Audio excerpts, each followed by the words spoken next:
Hello, welcome LM Breaking News, the 11th of November 2025. India's equity benchmarks fell on Tuesday as financial stocks dragged markets lower after Bajaj Finance reduced its asset growth outlook, offsetting earlier optimism driven by hopes of a U.S. government reopening and trade breakthrough with Washington.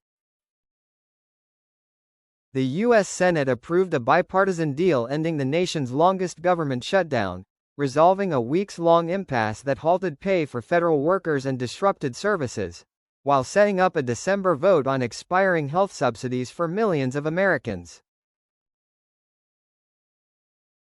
2 weeks after U.S. President Trump and South Korea's Lee Jae-myung announced a breakthrough on tariffs and security, no written deal has emerged, with delays reportedly tied to Seoul's request for U.S. approval to develop a nuclear-powered submarine. The Indian rupee remained largely steady on Tuesday as dollar sales by state-run banks offset pressure from weaker Asian currencies, while traders drew support from positive comments regarding ongoing U.S.-India trade talks. The rupee traded at 88.70 per dollar. The Senate passed a bipartisan deal to restore U.S. government funding, sending it to the House, where Speaker Mike Johnson aims for quick approval, potentially by Wednesday, before forwarding it to President Donald Trump for his signature into law. Japan Football Association President Tsuneyasu Miyamoto said the national team aims to reach the final of next year's World Cup in North America, confident their experience and depth can help them surpass their previous best finish in the round of 16.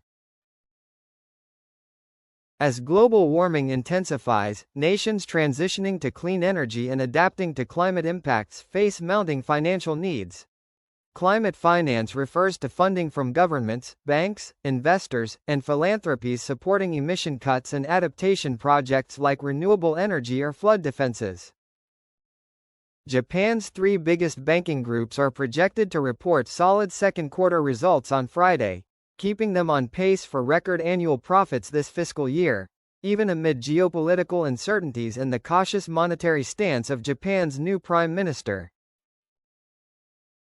The yen fell to its weakest level since February on Tuesday as traders anticipated the end of the prolonged U.S. government shutdown, boosting demand for riskier currencies. Meanwhile, the euro held steady at $1.1555, and sterling inched up to $1.3165. Andrew Wiggins sealed Miami's 140-138 overtime victory over Cleveland with a buzzer-beating lob dunk from Nikola Jovic after Donovan Mitchell had tied the game seconds earlier with a fading three-pointer that narrowly avoided being out of bounds.